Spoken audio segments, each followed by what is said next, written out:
Were the biblical witnesses reliable? Absolutely, and for good reason. Many of the Bible's authors were eyewitnesses to the very events they described. In the Old Testament, Moses recorded what he personally saw and heard, as noted in Exodus 24 verse 4 and Deuteronomy 31 verse 24. Joshua, who led Israel after Moses, wrote down his own experiences in Joshua 24 verse 26. Later writers like Samuel, Isaiah, Jeremiah, Daniel, Ezra, and Nehemiah were also first-hand observers of the events they chronicled. This pattern continues in the New Testament. Matthew was a direct disciple of Jesus.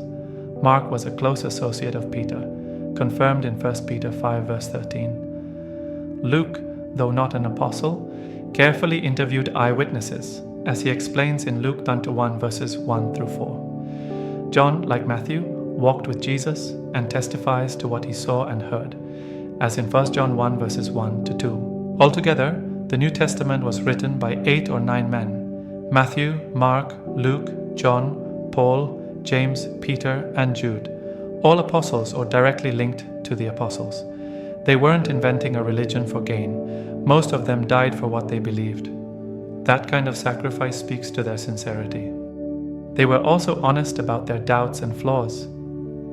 They admitted their disbelief after Jesus rose from the dead, seen in Matthew 28 verse 17, Mark 16 verse 3, Luke 24 verse 11, and John 20 verses 24 to 29. They didn't hide their mistakes either. Peter is called Satan by Jesus in Matthew 16 verse 23.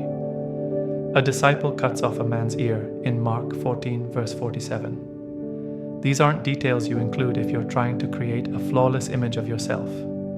The writers also followed legal standards of their time. Deuteronomy 17 verse 6 required 2 or 3 witnesses, and the Gospels offer multiple independent accounts of Jesus' life.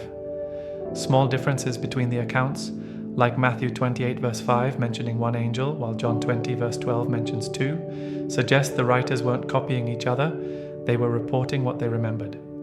Archaeology has confirmed hundreds of details found in Scripture, and we have strong evidence that these writings were early. Luke wrote Acts by AD 62, meaning his Gospel came before that, around AD 60. Paul's letter of 1 Corinthians was written by AD 55, just 22 years after Jesus died. In 1 Corinthians 15 verse 6, Paul refers to over 250 people still alive who had seen the risen Jesus. So why does the Jesus Seminar claim otherwise? This group of scholars dismisses 82% of Jesus' teachings as unreliable. Co-founder John Dominic Crossan even suggested Jesus was eaten by dogs. Their goal is to reconstruct a new fictional Jesus. They publicly admit to pushing boundaries, even saying their work will constantly border on blasphemy. They seek publicity and determine truth by vote, not evidence. They rely on late, unreliable sources like the Gospel of Thomas, the hypothetical Gospel of Q, and a non-existent secret Mark. These are favored over the actual Gospels. Their assumptions are flawed. They reject miracles outright. But if God exists, miracles are possible. Their claim that Christianity was influenced by pagan mystery religions doesn't hold up either. As Edwin Yamauchi noted, Jewish monotheists wouldn't borrow from later polytheistic myths.